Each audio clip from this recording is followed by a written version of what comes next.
My name is Owen and I'm representing First Baptist Church Co-op, and I'm going to be telling the story of Gideon.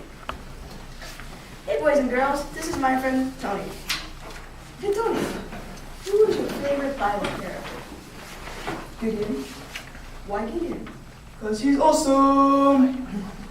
Why is he so awesome? Because he defeated the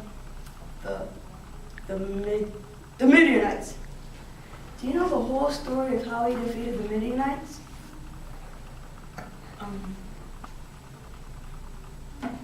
No.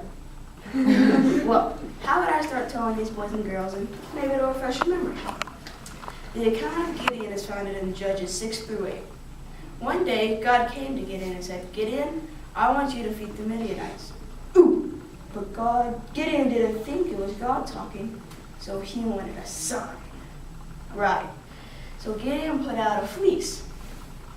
A what? A fleece. It's kind of like a cloth. And said, okay, God, if this is really you, make the fleece wet, but all around it, the ground dry. Do you know what happened the next morning?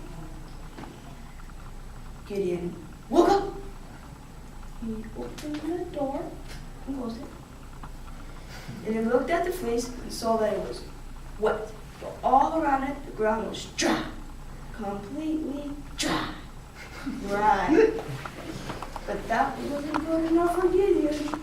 He said, all right, God, don't get mad at me, but that was an easy one. Here's a hard one. Make the fleece wet, the fleece dry, and all around it, the ground wet. So the next morning, the fleece was dry, and all around it, the ground was wet. Even under the fleece, the ground was wet. Right. So Gideon knew that it was God talking. So he went out and gathered his army. You know how many men he gathered? 1,000. Close, but 32,000 men. But God said that was too many men. What? Too many men? God wanted to show his power and not man's. So, do you know what Gideon did? Yes. He said, all who's scared, go home. Get out of here. Right. Do you know how many men left? 10,000? Yes. And God said that was still too many men. Do you know what he did next? So Gideon did a test. Do you know what test he did? Yes, I do. Hang on. He said, man, go get a drink.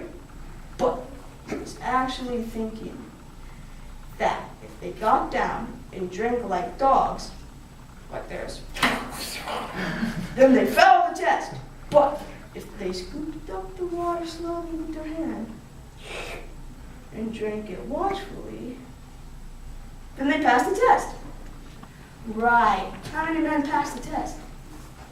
5,000. No. 300 men. What? From 32,000 men to 300 men? How was Gideon going to do that? By trusting in God. So, Gideon has his army and got his battle plans from God. Isn't this where they hide the torches and the pitchers? Right.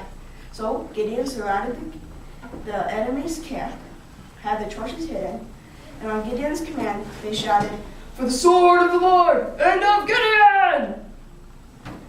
Right. And they broke the torches. And in chapter 7, verse 22, it said that God confused the enemy, and they turned on themselves and killed themselves. And through the power of God, Gideon won a great battle. So you're telling me that all Gideon had to do to be great was trust and obey God?